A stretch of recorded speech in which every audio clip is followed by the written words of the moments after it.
Olá, nós estamos de volta e nosso tema de hoje é violência doméstica. Nós fomos às ruas para ouvir o que as mulheres de São José pensam a respeito do assunto.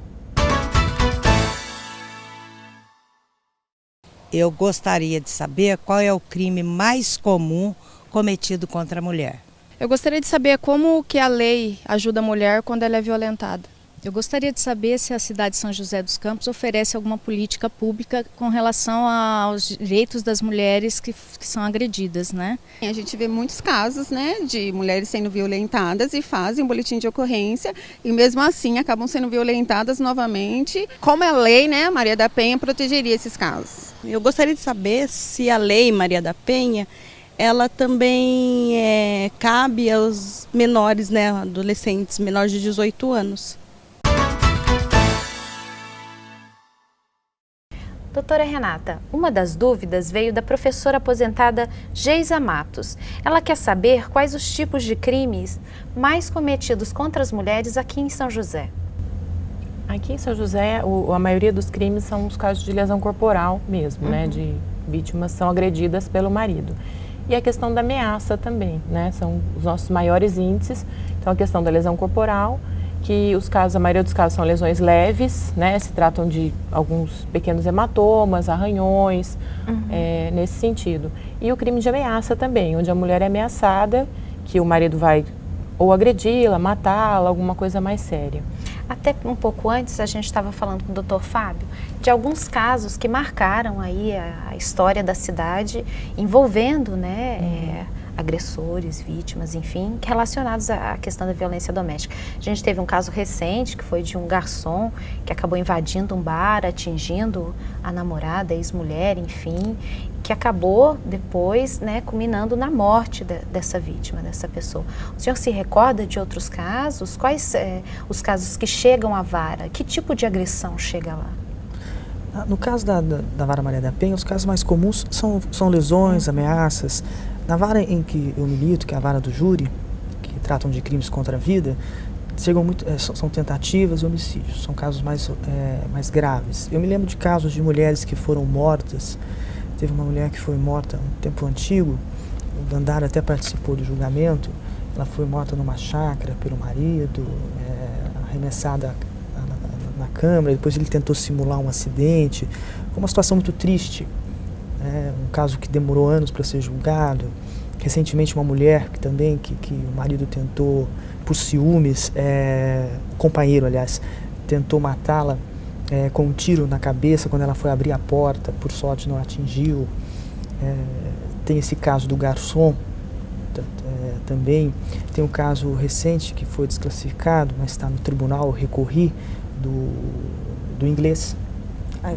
Está sob judícia como é que ainda. era esse caso? Esse caso, eu entendo que há indícios de tentativa de homicídio, cabe ao Conselho de Sentença recorrer, houve uma desclassificação e está em recurso no Tribunal de Justiça.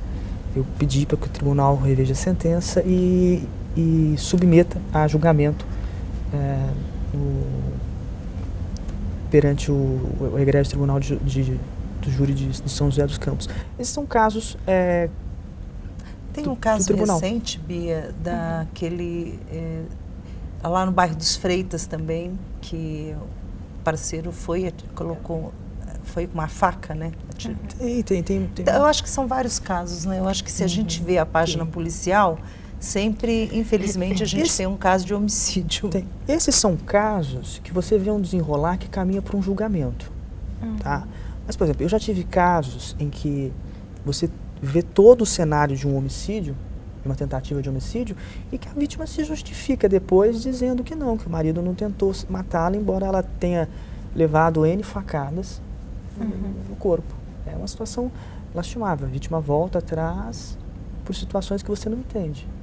E a maior parte desses casos, doutora Renata, que chega, que são casos mais graves, já são reincidentes? Já há um histórico de agressão anterior da vítima? Então, via de regra, sim. Essa vítima já esteve ou registrando um boletim de ocorrência de ameaça ou de uma lesão corporal mais leve, né? Mas aí a gente volta naquilo que a gente já colocou aqui. é a questão da vítima dar andamento, né? No caso da ameaça, por exemplo, aí depende da manifestação dela. Muitas vezes ela não volta para essa manifestação, ou quando ela representa, ela volta querendo o arquivamento, né?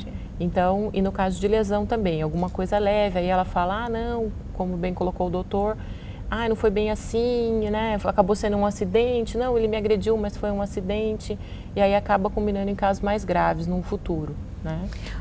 Pode completar. A impressão que se tem, eu falo como promotor do júri, nesses casos, é um sentimento de total impotência. Tanto quanto a vítima volta atrás, quando você perde a vítima, sabe? Porque quando ela volta atrás, fica muito difícil você levar atrás um processo como esse. E quando você perde a vítima, porque você perdeu uma pessoa que você viu sofrer, né? Os familiares viram sofrer. E o Estado não fez nada, né? Não se fez nada e chegou àquele ponto de um julgamento para uma pessoa que não está mais ali. O caso que mais me marcou no tribunal do júri foi o caso da Ângela, que o grupo da Andara, inclusive, acompanhou. Que ela foi morta numa chácara, largada, foi tratada como um verdadeiro objeto. E aquilo me marcou demais. É uma pessoa que precisava de apoio, ela perdoou muito o companheiro. Então você se sente totalmente impotente quando a vítima não leva adiante, porque você não pode levar o processo adiante, mesmo você sabendo da verdade, você trabalha com provas, quando você vê que ela se perdeu, ela não está mais aqui, deixou familiares e... A mãe dela é uma grande, hoje, uma grande militante de denunciar tudo isso. Quando no júri, o Dandara esteve lá, eu também estive, nós colocamos as 16 mulheres, que nós temos mulheres de madeira, que tem, cada mulher tem sempre nela o nome, aí quem foi o agressor e quando ela morreu. E a Ângela está dentro das nossas 16 mulheres que infelizmente perdeu a vida, e hoje os familiares que fazem a denúncia, que infelizmente é mais uma, né? Porque hoje, todos os dias no jornal tem uma mulher assassinada pelo marido por esta visão. Né? É a visão machista que impera ainda na sociedade mundial, né? Que é o poder do homem sobre a mulher, ele se sente dono.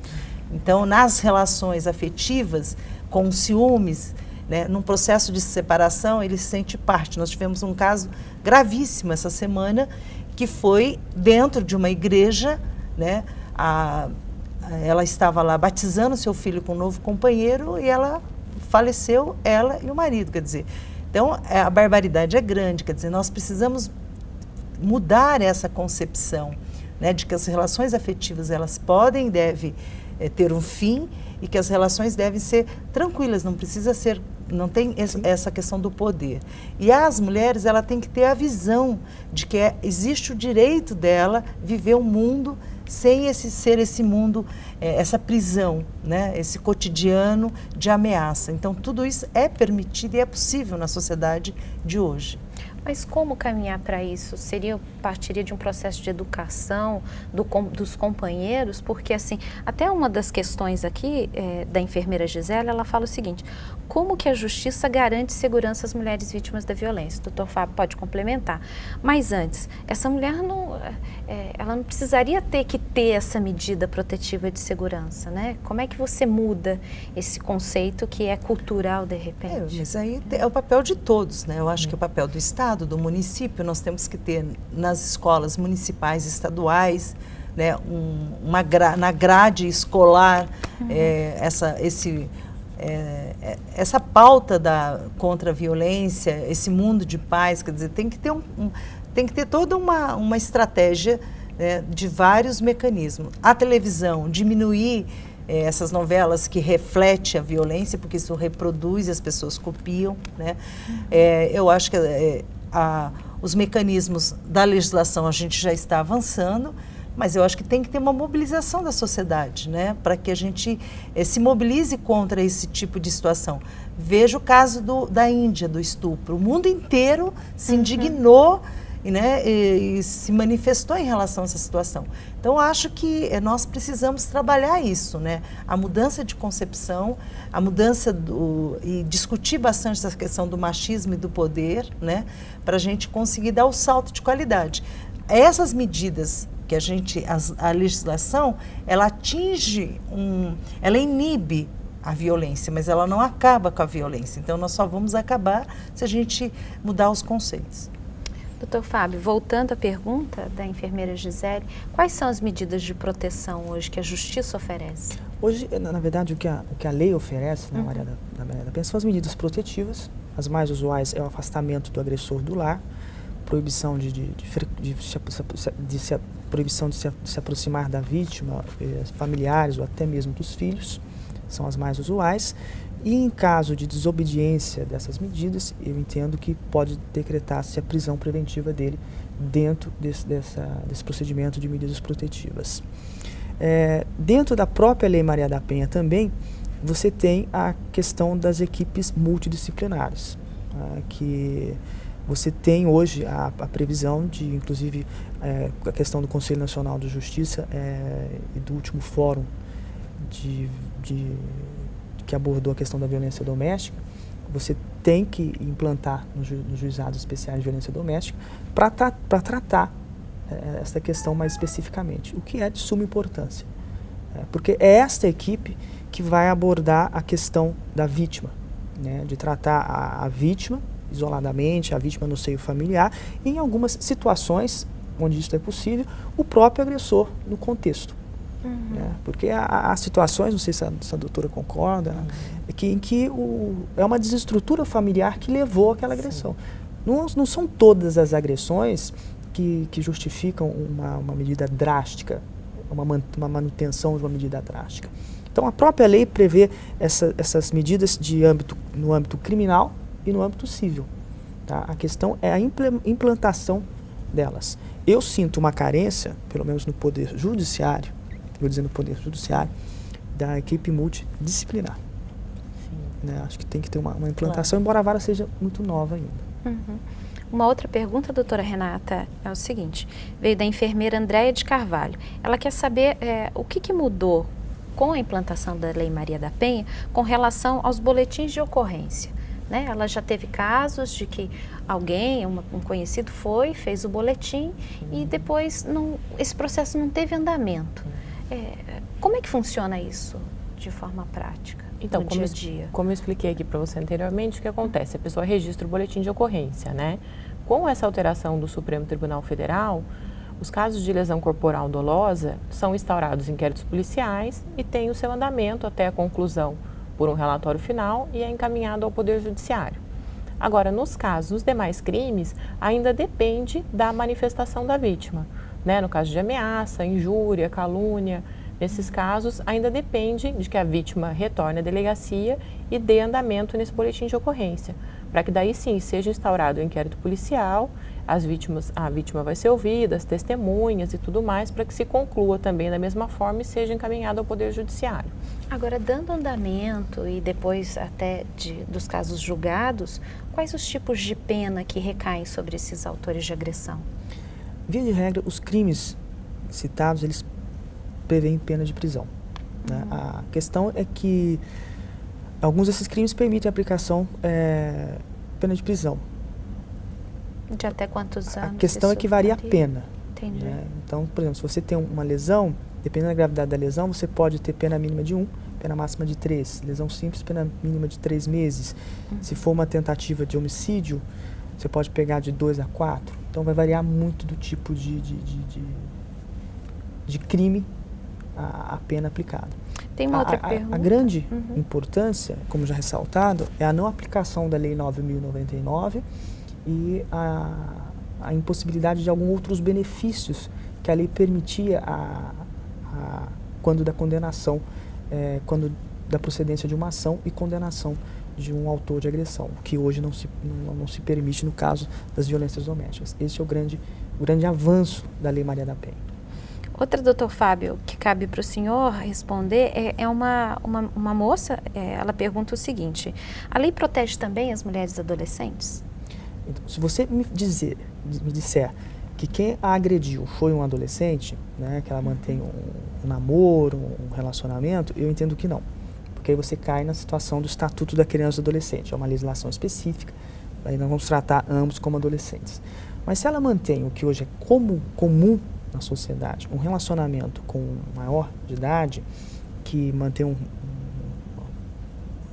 namoro, ou até mesmo uma relação de companheirismo, se aplica. Se aplica em todos os seus termos e até com uma gravidade maior. Porque dependendo da situação, você pode ter crimes mais graves. Né? Hoje não é difícil você pegar aí, eu já peguei, casos de adolescentes com 13, 14 anos, com autorização de pai, que convive com maiores de 18, 19, 20 anos, e tem uma vida sexual ativa. Se você olhar a legislação, isso é estupro na definição do Código Penal. Né? Então, se aplica sim, mas o companheiro tem que ser maior de idade. Vereadora, uma última pergunta aqui que encaminharam para a gente é da advogada Ana Paula Valente. Ela quer saber quais são as políticas públicas de São José na defesa da mulher. Bom, a administração criou a Coordenadoria das Mulheres, que é bastante importante você ter uma equipe que discuta as políticas públicas. Bom, essa equipe já tem trabalhado bastante, já assinaram o Pacto Nacional de Políticas para as Mulheres, né? Isso foi assinado ano passado. A Câmara Municipal e a Prefeitura Municipal assinaram com o Tribunal de Justiça, que tem uma campanha nacional, que é a campanha Compromisso e Atitude, a Lei Maria da Penha mais forte. A Prefeitura assinou esse compromisso com o Tribunal, a Câmara Municipal também, e dentro dessas campanhas nós já vimos algumas implementadas, como a parceria do 180, que é esse telefone importante, gratuito, que as pessoas têm informação 24 horas. O ano passado eles fizeram a campanha dos 16 dias de ativismo, foram um período de discussão com vários setores da sociedade, discutindo todas essas questões de violência e de combate, né? E eu acho que a grande vitória que nós tivemos em São José foi a Vara Especial Vara Especial Maria da Penha, né? Que acho que esse é o nome, mas foi uma grande vitória. E esse é um movimento assim, que desde quando foi discutida a Lei Maria da Penha, veio as 5 primeiras varas em São Paulo, São José e o Vale do Paraíba já se articulou para ter essa vara, né? A gente colocou como uma questão importante, porque humaniza o atendimento, né? A vítima não tem que falar o seu depoimento por diversas vezes, né? Porque isso é bastante dolorido para quem um processo que vai a julgamento, você tem que falar com o psicólogo. Você fala por 10 técnicos a mesma história, né? Então você já está vitimada. Tem toda uma situação bastante dolorida no seu cotidiano, né? Essas mulheres normalmente têm filhos, né? Então tem toda uma pressão enorme e tendo que passar a se submeter do ponto de vista judicial a esse mecanismo. Então a vara, ela humaniza tudo isso. Eu acho que nós só tem 2 meses, né? Mas São José tem hoje, as mulheres vítimas de violência têm um grande ganho, foi da gente ter essa vara especial. Então acho que são essas as conquistas importantes. Agora, a Secretaria tem já trabalhado na rede de proteção, né? Tem discutido, tem dado formação para a gente, inclusive, esse ano, implantar o fluxo das mulheres que são vítimas de violência, como ela vai chegar na delegacia, qual é o atendimento secundário, quais são as políticas, né? O atendimento de creche para essas mulheres que são vítimas de violência doméstica, aquelas que precisam de um emprego, entrar no Bolsa Família, todas essas políticas, esse fluxo todo está sendo discutido com a Secretaria. Eu acho que é importante a gente ter a Secretaria, a Coordenadoria das Mulheres, mas fundamentalmente o que vai mudar é a mobilização da sociedade, né? É a cultura. Se a gente conseguir mudar os conceitos e a cultura, sim, isso é o que nós vamos mudar, ter um mundo sem violência, né? Ok, obrigada. Nós faremos um novo intervalo e voltamos em seguida para falar sobre as políticas de atenção à mulher vítima da violência.